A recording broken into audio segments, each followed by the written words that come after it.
ఎంతసేపు ఈ ప్రైవేట్ స్కూల్లో మా ర్యాంకులు అట్లా ఇట్లా ఇట్లా అని చెప్పి డప్పులు కొట్టించుకొని జనాలందరినీ, పిల్లలందరినీ, పేరెంట్స్ అందరినీ కూడా వీళ్ళు అట్రాక్ట్ చేసుకుంటున్నారు. ఇది ఒకటి ఆలోచించుకోవాలి నిజంగా. అధికారులు కూడా వీళ్ళు ఏంటంటే వీళ్ళ వరకు వచ్చినా కూడా వీళ్ళు ఏం చేస్తున్నారు, ఆ స్కూళ్ళతోని, ప్రైవేట్ పాఠశాలలు ఏవైతే ఉన్నాయో వాళ్ళందరితోని కూడా సో అండ్ సో ఇట్లా వచ్చిందంటే ఏంది ముచ్చట అని చెప్పి ఇలా పైసలు ఏమున్నాయి మంచిగా తీసేసుకుంటున్నారు. లేకపోతే యాక్షన్ తీసుకోవాలి కదా. ఇప్పటికి కూడా న్యూస్లలో వస్తానే ఉండాలి. మరి అట్లా ఏం లేదు. ఎన్ని స్కూల్స్ పైన ఎన్ని కంప్లైంట్స్ ఉన్నా కూడా వీళ్ళు పట్టించుకునేది లేదు. నిన్న కూడా వరంగల్లో ఒక స్కూల్ని సీజ్ చేసిండంట. దానికి ఏం నామ్స్ లేవు.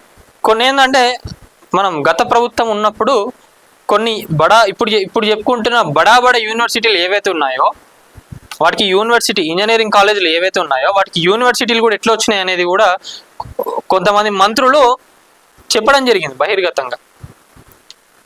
అదంతా కూడా ఫేక్, పైసలు ఇచ్చి తెప్పించుకున్నారని చెప్పి కూడా ఏంటంటే కొంచెం క్లోజ్గా మాట్లాడుకుంటారు కదా, మాటలో వచ్చేసింది అది.